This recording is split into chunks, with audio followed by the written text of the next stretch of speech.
Dear feminine, I I want to say more. I know I'm being extra quiet lately and I keep trying to force myself to just stop being so stupid. Just act normal. Enjoy the friendship. Don't make a big deal out of everything. Don't be emotional breakdown guy. But the truth is, I I find that I cannot help myself when we talk. Even sometimes just you send me a funny meme or remind me of something that I told you about or that was special between us. And I just get so drawn in. I almost feel even more so with the holidays going as crappy as they did for me and as good as they did for you, which I know is stupid, but it is true. I am envious of all that you have. You may not have much in the way of money or material things, but you have what means everything and matters. You have family, friendships, they're healthy. Many of them were those that they were my family and my friends, and I look at what's going on and I see that you didn't steal them, I lost them. And they went to you because they know your heart is true. And that hits me in a way I can't quite explain. And it just makes it impossible for me to to disassociate from my feelings for you. Because most especially if everyone else can see it, if everyone else that I care about and love wants to be around you, if all the good things that come to me have to come through your mailbox no matter how many times I change my address, if I don't have abundant days unless we're laughing and playing, even just in text, I confess it's a little overwhelming. Especially after all this time, I had really convinced myself if I just stuck my head down and grinded and just focused on the money and trying to be grateful for what I had and pretending like everything was wonderful when it's been a circus, that I could have everything that you have, that I could have everything that I said that I wanted, that I used to tell you were the reasons that I couldn't be happy with you, that I could become something, and to be honest, that I could become something that I felt like was worthy of coming back to you. And I hate to admit there was also a part of me, the petulant brat in me, that wanted to be able to succeed and say, ha ha, I told you so. I did it my way and it worked. You don't know what you're talking about. I hate that side of myself. It's only, to be honest, through watching you own your own shadows that I'm even able to acknowledge it without puking. To face it, to say, that is a part of me too. That is the part of me with the capacity to be cruel. Because I have been hurt. Because I am envious. But then, no matter what, no matter how many shadowy feelings I go through, I always come back. Just how good I feel with you. Even when we're fighting. Even when you're chewing me out. Even when you say something so deep and so true that I want to curl up in 10 layers of blankets and be in a burrito that somebody rolls under the house and never comes looking for again, I find myself feeling better.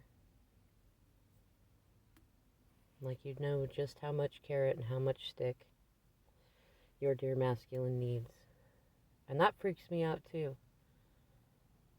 So I find myself trying to stay away because when I'm in your presence, all you have to do is look at me and my heart is racing.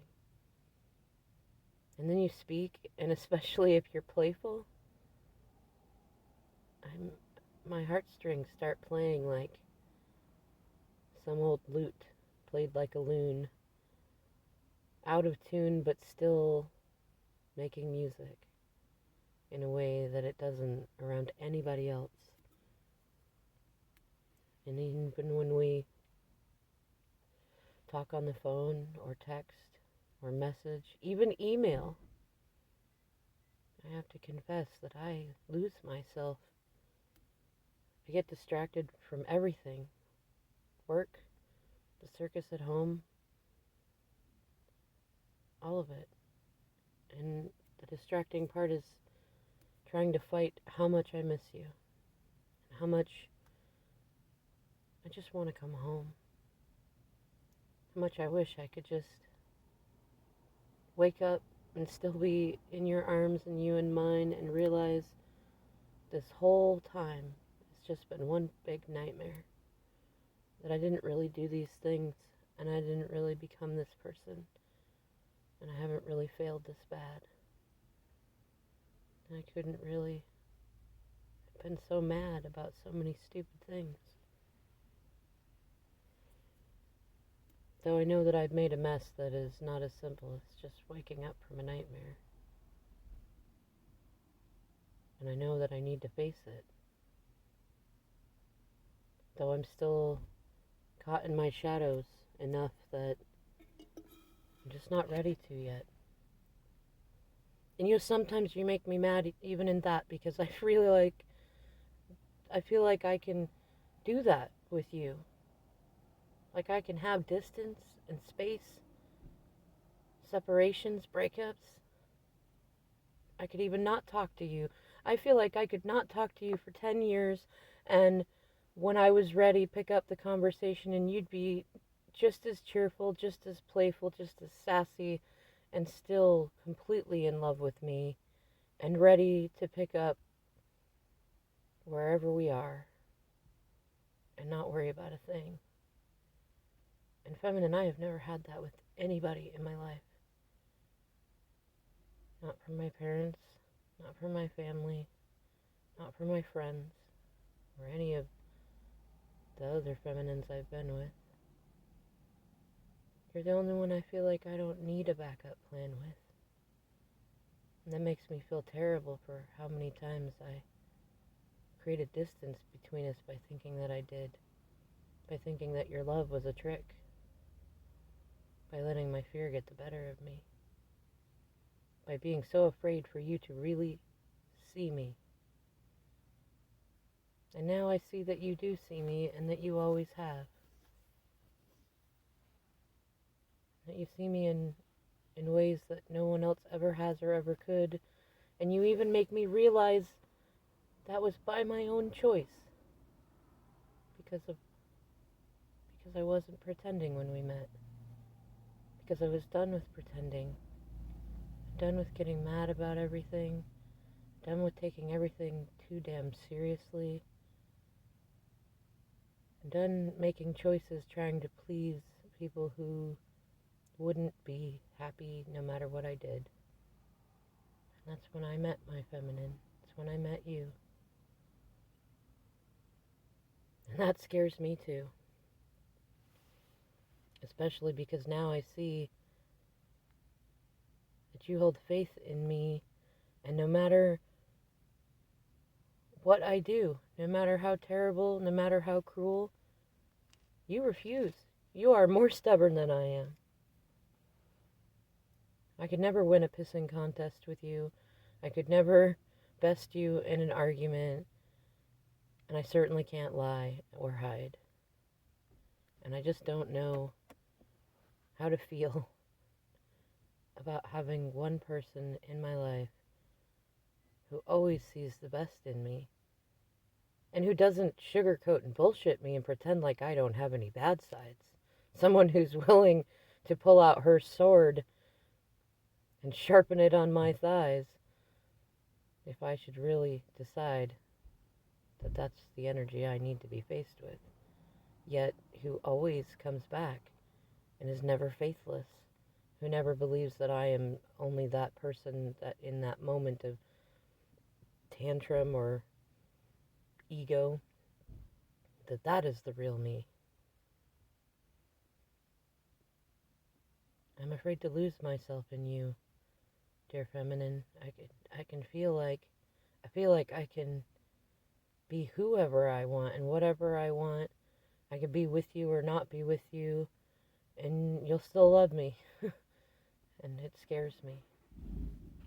I know what to do with people who will hurt me. I'm used to that. I realized the other day that I'm used to being lonely in a crowded room. I was groomed for it. I'm good at it. Though ever since we met, and it's certainly since we were together, you've shown me that there's so much more to life and that it all is up to me to choose who I want to be, who I want to hang around with. And I'm scared because I know if I stick around with those who will hurt me, at least I'll know what's going to happen. I know how that path